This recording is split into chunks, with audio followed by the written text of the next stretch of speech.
If someone were trying to control your decisions without you noticing, how quickly would you catch it? Today, you'll learn the subtle signs of manipulation and ethical ways to defend your boundaries without becoming cynical or paranoid. Welcome. This channel explores the psychology of influence responsibly. We don't teach manipulation. We teach awareness, language, and boundary skills so you can navigate relationships, work, and the internet with confidence. Quick note: I'm not a licensed clinician. This is for education, not diagnosis or therapy. If you're dealing with abuse, please seek professional help and local resources. Your safety is the priority. The phrase dark psychology can sound dramatic, right? Like something out of a spy movie. In reality, it's about the shadow side of influence, tactics people use, intentionally or not, to steer your emotions and your choices for their own benefit. Ethically reframed, our goal isn't to demonize people, it's to recognize patterns, reduce harm, and respond with clarity and confidence. To do this, we need 3 truths to anchor us. First, influence itself is neutral. It's like a tool. It's the intention and the transparency behind it that make it ethical or unethical. Think of a teacher inspiring a student versus a scammer creating false urgency. Same tool, different purpose. Second, many manipulative patterns are actually learned defense mechanisms, not some master plan for villainy. Someone might use guilt because that's how they were taught to ask for things. But, and this is key, the impact still matters more than the intention. The harm is real, even if it wasn't maliciously planned. And third, you can hold compassion for someone's backstory and firm boundaries at the exact same time.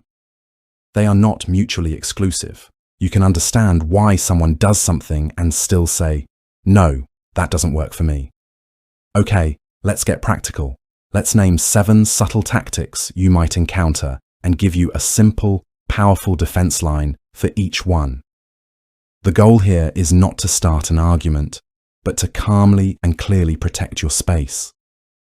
First up, love bombing or over-idealization.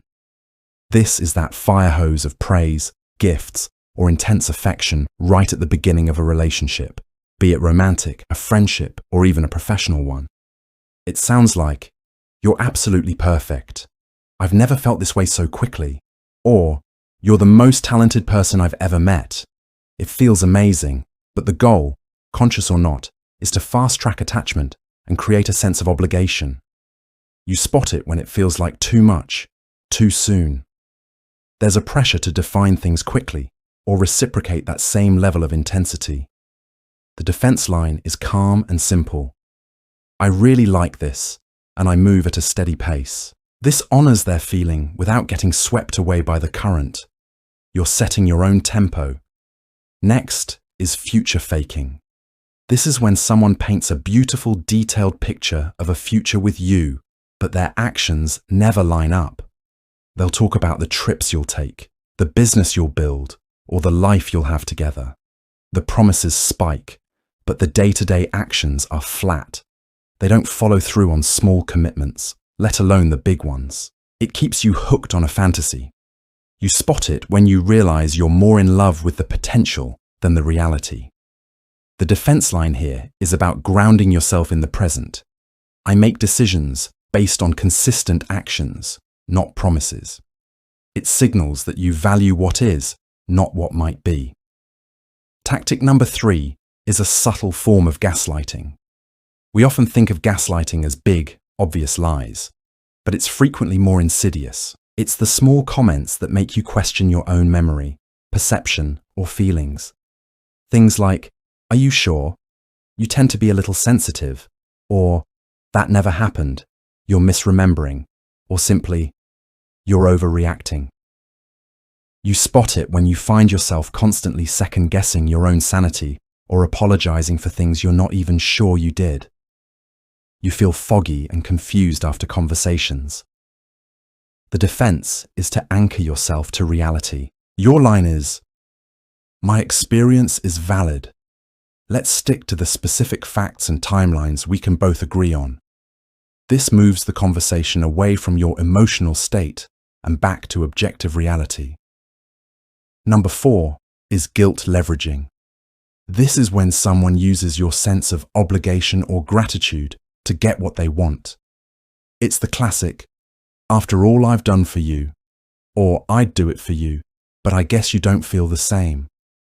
It's designed to make your no feel selfish or cruel. You spot it when setting a perfectly normal boundary triggers a wave of shame in you instead of a respectful conversation. They make your choice about your character. Your defense line offers appreciation while holding firm. "I really appreciate you and everything you do. My decision on this stands." It validates them while protecting your autonomy. Gratitude doesn't mean giving up your right to choose. 5th on our list is urgency pressure. This tactic uses artificial time constraints to bypass your critical thinking. "This amazing offer expires in 1 hour. I need an answer right now or the whole deal is off. If you don't commit to this relationship tonight, I'm gone." You spot it by the feeling it creates. You feel rushed, anxious, and mentally foggy. Your gut is screaming, but your brain can't catch up. The defense is simple. You slow everything down. Your line is, "I don't make important decisions under pressure. If it can't wait, then the answer is no for now." This reclaims your power. Any legitimate opportunity will respect your need to think. Number 6 is triangulation. This is when someone brings in a third party, often a vague, unnamed one, to validate their point and isolate you. It sounds like, "Everyone at the office agrees you're not pulling your weight," or "Even my mum said we're perfect for each other." The goal is to create an us versus you dynamic, making you feel like your opinion is the outlier. You spot it when you hear phrases like "everyone thinks" or "people are saying," without any specific names. It's social pressure by proxy. Your defense line is to call for direct communication. "If this is an issue, let's discuss it directly and transparently, just between us." This flattens the triangle back into a straight line of communication. Finally, number 7, moving the goalposts. You work hard to meet a standard they set, and as soon as you do, they change the criteria. You finally get the promotion they dangled, but now they say you need to take on even more responsibility to truly be successful. You meet their relationship demand, but now there's a new, even bigger one. You spot it when your success never seems to count as enough. There's always another hoop to jump through. It's a game designed to be unwinnable. Your defense line is to establish clarity from the start.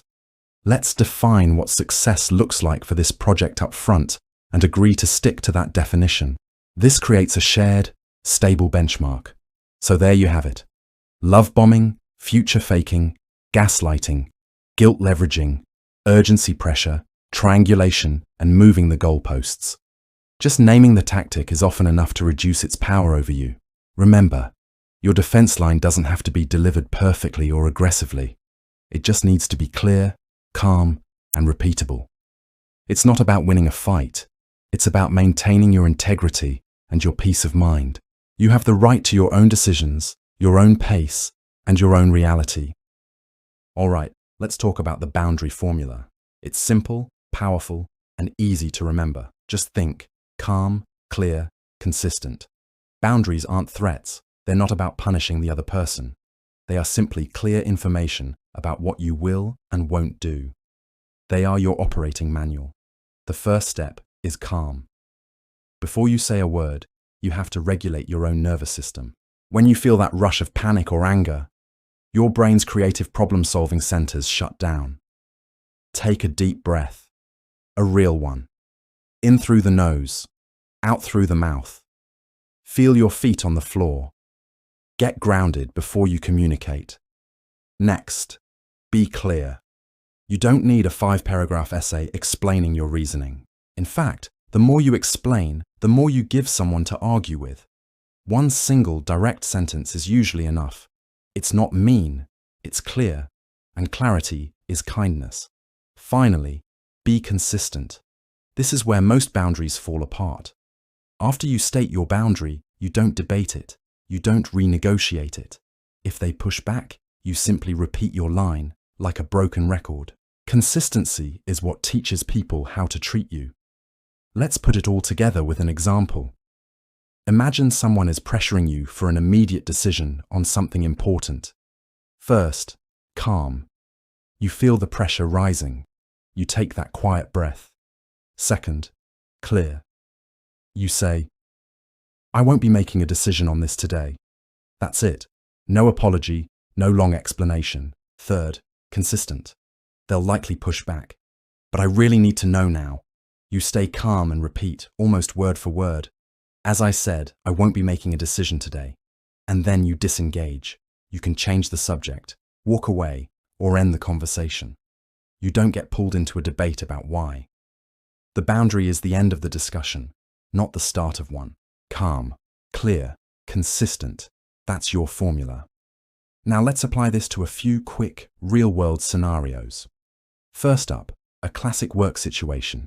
It's 4:59 p.m. on a Friday, and a colleague drops a supposedly urgent task on your desk, expecting you to stay late. Instead of sighing and cancelling your plans, you use your boundary formula. Calmly you say, I can get this started first thing tomorrow morning at 9. If it absolutely can't wait until then, you'll need to speak with our manager about reprioritizing. See what you did there? You didn't just say no.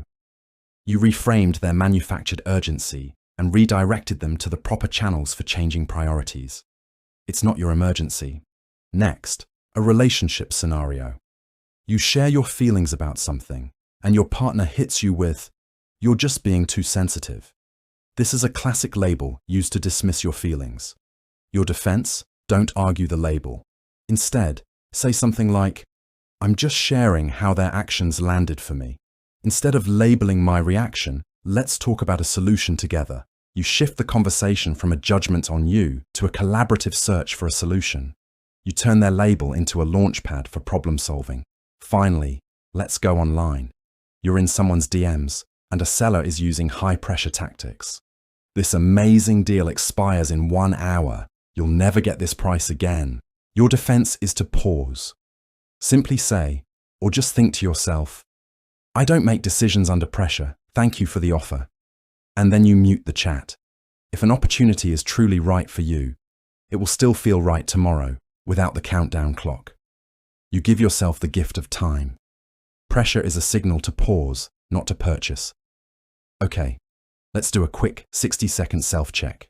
When you're in a conversation or making a decision, quickly scan this mental checklist. If you find yourself nodding along to 2 or more of these, it's a major red flag to slow down and give yourself some space. First, I feel rushed, mentally foggy, or confused. Manipulative tactics are designed to overwhelm your critical thinking. Second, saying no, or even thinking about saying no, makes me feel intense guilt or shame. Your no is not a moral failing. It's a tool for self-preservation. Third, the conversation is all about promises for the future, not about their actions in the present. Are you being sold a dream while the reality doesn't match up? Fourth, the facts of the situation feel slippery or keep changing. When you can't pin down what's true, that's often by design. And fifth, the definition of success or the goalpost keeps moving. Just when you think you've done enough, the target shifts. Remember, self-respect is a combination of clarity and time. You deserve to give yourself both. If you find yourself in these situations, take a step back. It's your right. If this breakdown was helpful for you, please hit that subscribe button. Every week, we take one complex social dynamic and break it down into simple, actionable tactics and boundary skills that you can use right away. And you won't want to miss our next episode, where we'll be covering the hidden signs of gaslighting that most people miss. We'll dig into the subtle conversational tells, and I'll even give you a 3-line response script you can use immediately. Thank you so much for watching. Your time and attention mean the world to me. As a final, important note, everything we've talked about today is for navigating challenging dynamics, not for situations where you feel unsafe or are in harm's way. If you are in a harmful or unsafe situation, reaching out for professional support is crucial. You are not alone, and there is help available. I've included links to some valuable resources in the description below. Please take care of yourself.